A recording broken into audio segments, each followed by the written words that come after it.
Aprendiendo en Casa. Esta es una iniciativa del Ministerio de Educación dirigida a las chicas y chicos de primero y segundo de secundaria. Rodrigo, ¿qué cosas estás poniendo ahí? Lo descubriremos muy pronto, Tocino, pero antes es momento de activar nuestro cuerpo y mente con Activarte.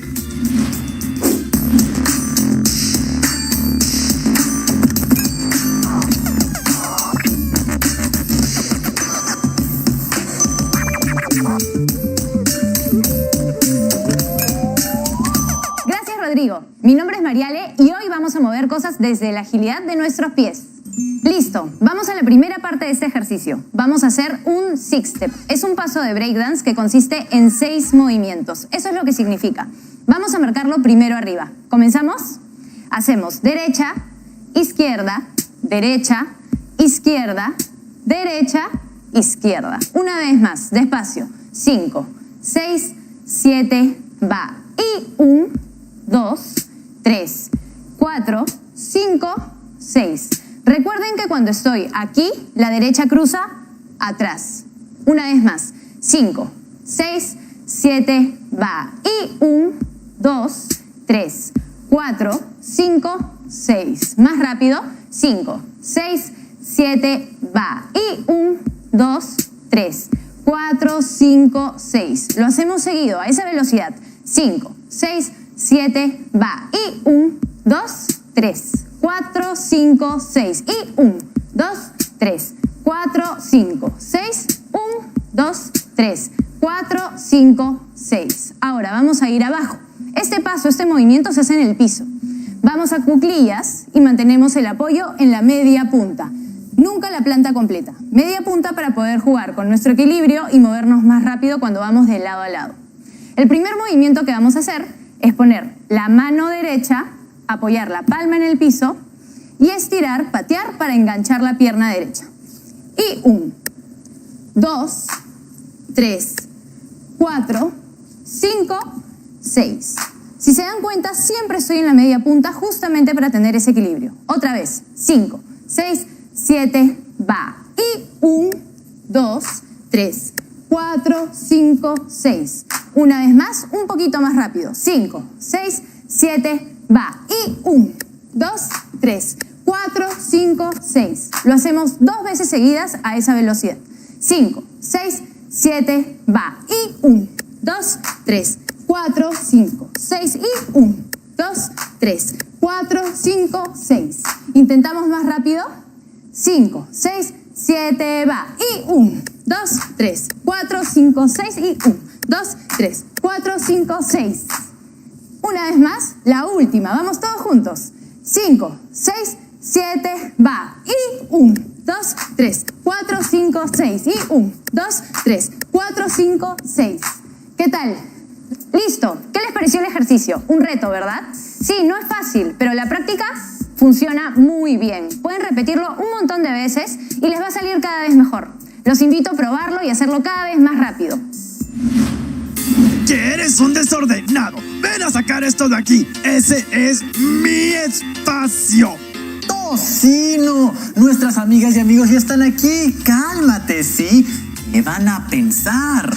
¡Que eres un desordenado! ¡Ven a sacar esto de aquí! ¡Ese es mi espacio! Disculpen, chicas y chicos. Recuerda que acordamos que el espacio lo tenemos que compartir. Don Ciencia y yo consideramos que sería mejor aprovechar este espacio para una pequeña biblioteca. Víctor también estuvo de acuerdo. Yo estoy seguro de que todas y todos van a querer que ese sea el rincón de juegos. Yo no estaría tan seguro. ¿Estás insinuando que te estoy mintiendo? ¡Me ofendes! Tranquilos, chicos, tengo la solución. ¿Qué les parece si preguntamos a la opinión de todas y todos para decidir sobre el uso del espacio? Podemos hacer un estudio empleando investigación estadística. ¿Investigación está qué? Algo así como las encuestas que hemos visto esas últimas semanas sobre las elecciones presidenciales y congresales. ¿Pero cómo funciona eso? Suena complejo. Piensa, cabecita porcina. ¿Ustedes qué idea tienen al escuchar estadística? ¿Cómo creen que se obtienen los resultados de una encuesta? ¿Has escuchado alguna vez sobre las etapas de investigación estadística? ¿Alguna vez te han entrevistado o has llenado un cuestionario para una encuesta? ¿Cómo empezarías a investigar si quisieras conocer un tema que te interese? Creo que sí he participado en varias encuestas. Estadística proviene de la palabra latina status, que quiere decir estado. Diversos autores la usaron para hacer referencia a la situación política. Es así como la estadística alude a la rama de las matemáticas que en un principio se interesó por los asuntos de estado. Por ello, en el siglo XX era la ciencia del estado. En la actualidad, es la ciencia que se encarga de la recolección, el ordenamiento, la representación, el análisis e interpretación de datos para deducir de ello conclusiones o estimaciones futuras. ¡Claro! Ya entiendo. Por ejemplo, antes de las elecciones del 11 de abril, se recogió la intención de voto de muchísimas personas. Con los datos recogidos, se pudo deducir el porcentaje de votos que tendría cada una de las candidatas y candidatos. Precisamente, Rodrigo, algunas de nuestras amigas y amigos quieren compartir sus opiniones y conocimientos sobre este tema. Tenemos un enlace en vivo justo ahora. Las estadísticas han existido desde el inicio de las civilizaciones. Los babilonios, egipcios, chinos, mayas, incas, griegos, entre otras culturas, recopilaban y analizaban los datos. Así es, la estadística se divide en dos grandes ramas. La estadística descriptiva, que recopila, clasifica, presenta, analiza e interpreta un determinado conjunto de datos. Y la estadística inferencial, que proporciona la teoría necesaria para poder inferir o estimar la generalización o toma de decisiones. ¿Población? ¿Muestra? ¿A qué se refiere? La población es el conjunto de todos los elementos, personas, plantas, organismos, objetos, etc., que cumplen una determinada característica. Es el objeto de estudio. La población debe definirse en determinados espacio y tiempo. La muestra es un subconjunto de la población seleccionada a través de diversos métodos con el propósito de obtener información sobre dicha población. Muchas gracias por sus aportes. Entonces, por ejemplo, una población puede ser todas las y todos los estudiantes de primero y segundo de secundaria matriculados en este año 2021 en la región Apurímac. Imagínate, si queremos obtener información de todas y todos ellos, probablemente tomaría varias semanas y muchos recursos de entrevistas para todas y todos. Claro, por eso se determina una muestra, que es un grupo más pequeño de esa población, para poder obtener la información. Por ejemplo, en este caso la muestra podría ser las chicas y los chicos de primero y segundo de secundaria matriculados este 2021 en 2 instituciones educativas de la región Apurímac. ¿Se les ocurren otros ejemplos? Vamos con ustedes en nuestra entrevista en video. Por ejemplo, ahora que seguimos en etapa de elecciones de una segunda vuelta para elegir a nuestro presidente o presidenta, la población podría ser el número de peruanas y peruanos que pueden votar en las elecciones 2021. Es un buen ejemplo. Esa es una población bastante numerosa, ya que está compuesta por todas y todos los ciudadanos mayores de edad de todo el país. Son más de 25 millones de personas que votan. Imagínense si nuestra reportera tuviese que encuestarlos a todas y todos. Es por ello que al realizar encuestas para las elecciones, por ejemplo, se toma una muestra en la que se busca que ésta reproduzca en la medida de lo posible las características de la población para que sea representativa. Pero, ¿cómo logramos eso? Muy buena pregunta. Tenemos aquí un enlace para que nos compartan sus conocimientos sobre las técnicas de muestreo. Qué genial que se interesen por la investigación estadística. Es importante que desde sus primeros años en la secundaria conozcan que la investigación estadística es una forma de responder a interrogantes o problemas de nuestra sociedad basándonos en datos reales. Les cuento que seleccionar una muestra de una población implica llevar a cabo el proceso de muestreo. Este proceso de muestreo determinará qué parte del estudio. Dependiendo Dependiendo del problema de investigación, la muestra puede ser seleccionada a través de un método de muestreo probabilístico, el cual asegura la representatividad de la muestra, o de un muestreo no probabilístico. En este caso, la selección es hecha por la o el investigador de manera subjetiva o por un tema de accesibilidad o conveniencia. ¿Nos podría explicar un poco sobre algunos de los métodos de muestreo probabilístico, por favor? Como decía, los métodos de muestreo probabilístico aseguran la representatividad de la muestra, pues la selección se realiza de forma aleatoria. Es decir, todos los individuos que componen la población tienen las mismas probabilidades de formar parte de la muestra. Existen diversos métodos de muestreo probabilístico, entre los cuales tenemos muestreo aleatorio, muestreo sistemático, muestreo estratificado y muestreo por conglomerados. Entre los métodos de muestreo no probabilístico tenemos el muestreo por conveniencia, muestreo por juicio, muestreo por cuotas y muestreo de bola de nieve. Por ejemplo, dentro del muestreo probabilístico tenemos el muestreo aleatorio simple. Este consiste en enumerar todos los elementos de la población y a través de algún medio mecánico, esferas dentro de una urna, tablas de números, números generados con algún software o alguna hoja de cálculo, etc., se eligen aleatoriamente tantos elementos como sea necesario para completar la muestra. ¿Se les ocurre algún ejemplo? Si la población de estudio son las y los 300 ingresantes de un examen de admisión a una facultad de una universidad nacional y se necesita entrevistar a 30 de ellos, para ello se puede realizar un muestreo aleatorio simple, haciendo un sorteo. En este caso, utilizaremos una hoja de cálculo para seleccionar a quienes serán entrevistados. Vemos en nuestro caso 30 códigos de ingresantes que han sido seleccionados. Por otro lado, otra forma de muestreo probabilístico es el muestreo sistemático. En el muestreo sistemático, los elementos de la población no se eligen al azar, sino tomando en cuenta intervalos, por ejemplo, de 5 en 5. Si tuviéramos una población de 1000 personas y necesitamos una muestra de 100, para definir el intervalo dividimos 1000 entre 100, que nos da como resultado 10.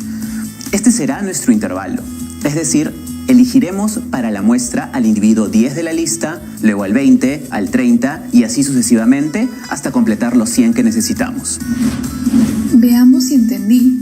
Por ejemplo, si la población son las y los 40 estudiantes de mi clase y se selecciona a través de un muestreo sistemático a 10 estudiantes para participar en un torneo de videojuegos, paso 1. Determinamos el valor de S dividiendo el número total de la población. Para este caso es 40 y el tamaño de la muestra es 10, dando como resultado 4. Paso 2. Elegimos un número D entre 1 y S, es decir, entre 1 y 4.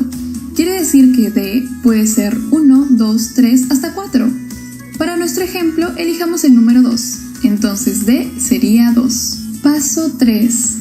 Finalmente, reemplazamos en la relación el valor de D. D más S, D más 2 veces S, D más 3 veces S, así sucesivamente. Como a D le dimos el valor 2, el primer estudiante elegido es el que tiene el número de orden 2. El segundo es D más 2 veces S, sería 2 más 2 por 4, es decir, 10. Así sucesivamente. Tenemos nuestros 10 estudiantes elegidos de un muestreo sistemático para participar en el torneo de videojuegos. ¡Excelente! Creo que ya estamos listos para aplicar nuestras encuestas y determinar las reglas del uso del espacio. Un momento, Rodrigo. Aún nos falta desarrollar el concepto de variable, que son los datos que queremos obtener de la población de estudio. La variable se refiere a las características de la población o muestra en estudio que puede tomar diferentes valores. Tenemos dos tipos de variables, cualitativas y cuantitativas. ¿Las recuerdan? Las variables cualitativas describen un atributo o cualidades que no pueden ser medidas con números. También son denominadas variables categóricas, pues sus valores son categorías de clasificación. Existen dos tipos de variables cualitativas, nominales y ordinales. Las variables cualitativas nominales son aquellas que no admiten un criterio de orden, por ejemplo, tipo de profesión, nacionalidad, estado civil, entre otros. Y las variables cualitativas ordinales son las que tienen un orden o escala. Por ejemplo, el nivel de educación alcanzado. En esta variable podemos ver el orden, inicial, primaria y secundaria. Las variables cuantitativas son el resultado de una medición o conteo que se expresa mediante un número. Pueden ser discretas o continuas. Las variables cuantitativas discretas toman como valores números enteros. Por ejemplo, el número de hermanos, el número de goles en un partido de fútbol. Claro, no existe medio gol.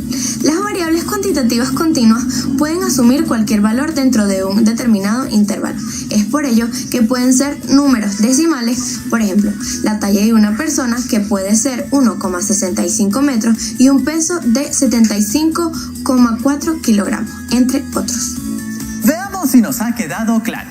Chicas y chicos, allí en sus casas nos ayudan a identificar los siguientes tipos de variables en el siguiente ejemplo.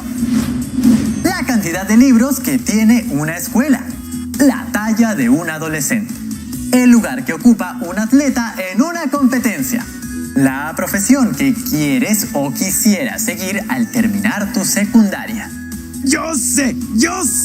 La cantidad de libros que tiene una escuela es una variable cuantitativa discreta, pues tiene que ser un número entero. La talla es una variable cuantitativa continua, pues sí puede ser un valor decimal. El lugar que ocupa un atleta en una competencia es una variable cualitativa ordinal, pues es una categoría con un orden: primero, segundo, tercero. La profesión que quisiéramos seguir es una variable cualitativa nominal, pues es una categoría sin un orden establecido. Muy bien. Finalmente, ¿para qué creen que sirve la investigación estadística? Tenemos un enlace para responder esa pregunta. La investigación estadística busca responder, a través de la aplicación de procedimientos científicos, un interrogante que tengamos. En su primera etapa de tipo descriptiva, se preocupa por la confiabilidad y la validez y el significado de los datos de las muestras, así como de los métodos y las técnicas de recolección y análisis. Es importante que conozcamos sus etapas: planeamiento, preparación, recolección de los datos, organización y presentación de los datos, análisis e interpretación, y formulación de conclusiones y preparación del informe final. En nuestro caso, hoy nos centraremos en la recolección de datos, ¿cierto? Haremos una pausa y al volver conoceremos más sobre esta etapa y sus diferentes técnicas, lo cual nos ayudará a decidir sobre el uso de nuestro espacio. No se vayan, que ya regresamos.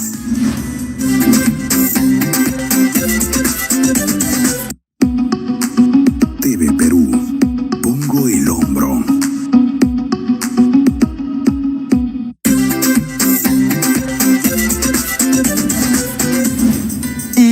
¡Estamos de vuelta! Ya estamos listos para comenzar nuestra investigación estadística y conocer con exactitud qué piensan nuestras compañeras y compañeros sobre el uso compartido del espacio. ¡A recolectar datos! Rodrigo, se puede realizar la recolección de datos mediante las siguientes técnicas. La primera técnica a estudiar es la observación, que es la acción de mirar con rigor en forma sistemática y profunda, con el interés de describir aquello que se observa.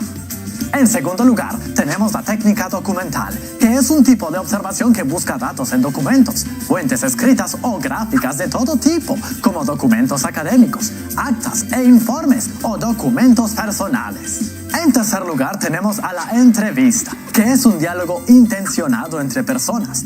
Es una situación de interrelación o diálogo entre personas. Finalmente, el cuestionario es el conjunto de preguntas rígidamente organizadas que se usa generalmente durante una encuesta o en una entrevista.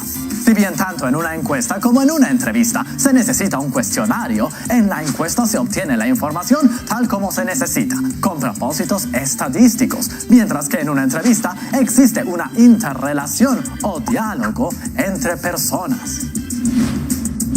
¿Y cómo elaboramos un cuestionario? Uy, en eso yo soy experto. La preparación de un cuestionario supone diseñar el documento en los que se registran los datos del tema a investigar. Tenemos cuestionarios de entrevista personal que requieren encuestadores personales. Cuestionarios por correo es una modalidad más económica que la anterior, pero tiene el inconveniente de tener pocas respuestas, por lo que hay que hacer sucesivos envíos, lo que puede hacer que la muestra no sea representativa. Cuestionarios telefónicos. En este cuestionario no se controla a la persona que responde. Es una forma económica de realizar encuestas. Creo que en nuestro caso haremos un cuestionario para entrevista personal y obvio, guardando las medidas de bioseguridad y distanciamiento. Creo que ya tengo las preguntas. ¿Qué opinas sobre el uso de los espacios compartidos? ¿Qué prefieres? ¿Un rincón de juegos o una biblioteca? ¿A quién eliges como líder? Creo que necesitamos reformular algunas de esas preguntas. Primero, sería bueno identificar los tipos de preguntas en un cuestionario de encuesta. Veamos.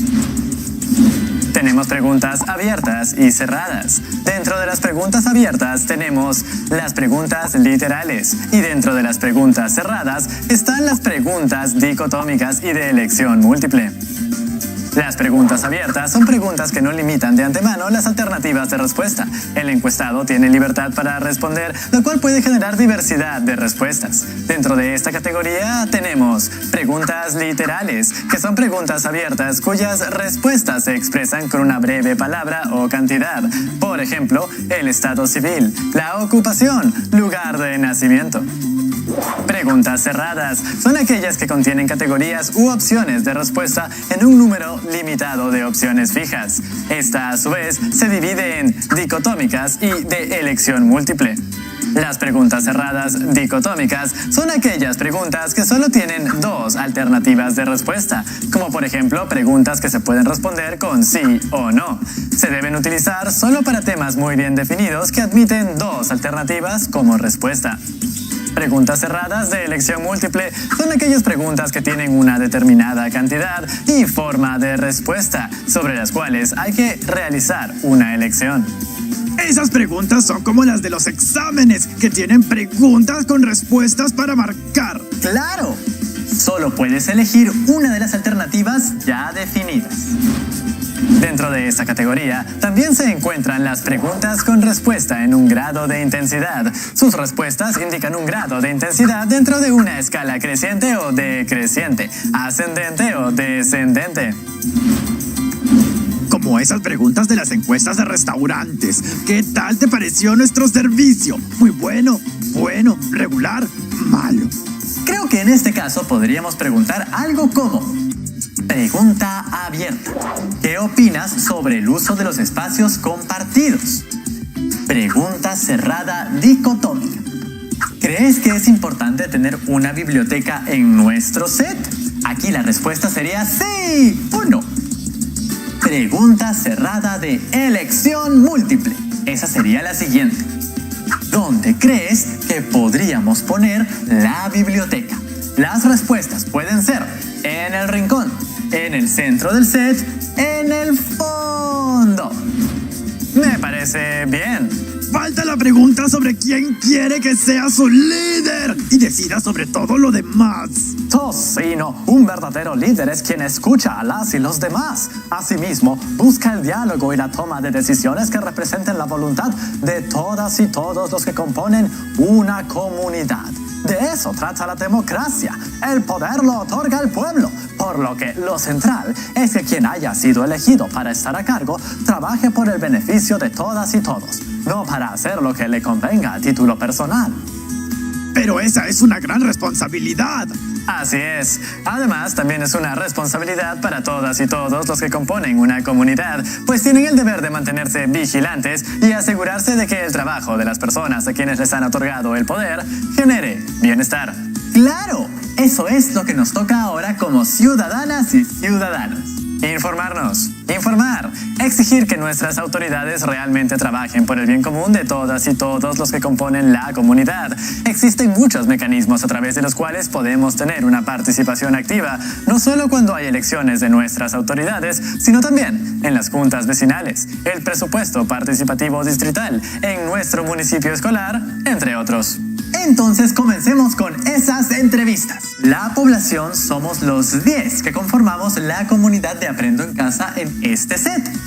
¿Cómo vamos a seleccionar la muestra? ¿Con un muestreo aleatorio simple? O sea, que lo seleccionamos por sorteo. Un momento, en el caso de poblaciones reducidas como esta, se trata de una población estadística finita. Es decir, que conocemos con exactitud la cantidad de miembros que la componen. En estos casos, si los tenemos a nuestro alcance, lo más efectivo es entrevistar a la totalidad de la población. Esto es parecido a lo que llamamos un censo poblacional, dado que se entrevista a todas las personas. Entonces, con la magia de la televisión, vamos a entrevistar a todas y todos. Veremos algunas de esas entrevistas. ¿Qué opinas sobre el uso de los espacios compartidos? Pues ahora entiendo que ni modo, hay que compartirlos. ¿Crees que deberíamos tener una pequeña biblioteca en el set? Sí, porque me gustan las historias, pero también debemos tener un espacio de juegos. ¿Dónde podríamos colocarla? Pues creo que en el fondo, porque ese es mi rincón de juegos. Bien, ahora nos tocaría organizar los datos que hemos recogido para luego analizarlos y obtener las conclusiones del estudio. En este caso, como han sido poquitas entrevistas, ya podemos adelantarnos por dónde irán las conclusiones, ¿no?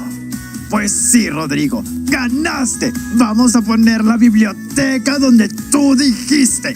No es donde Rodrigo quiere, Tocino. Es donde la mayoría quiere.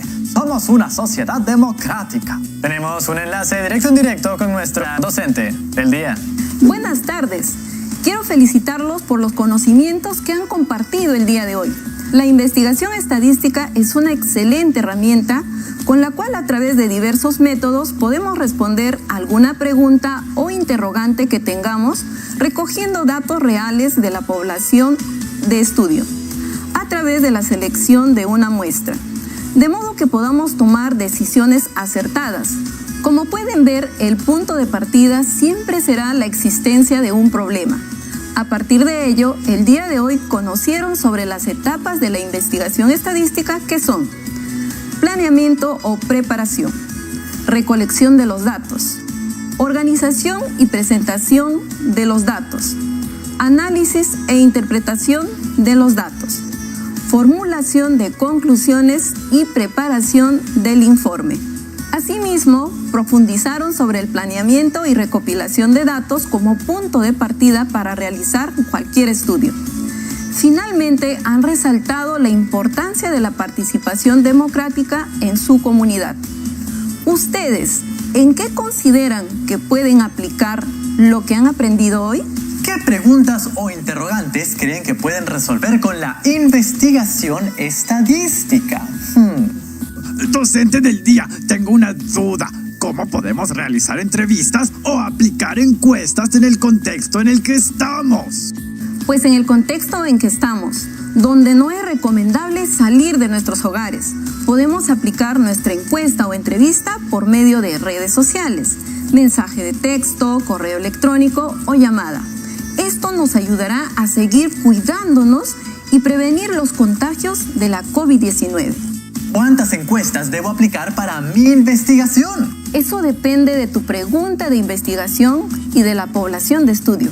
Como hemos mencionado, si la población es una cantidad reducida, como los miembros de mi hogar, de mi familia o de mi clase, lo ideal será encuestar o entrevistar a todas y todos.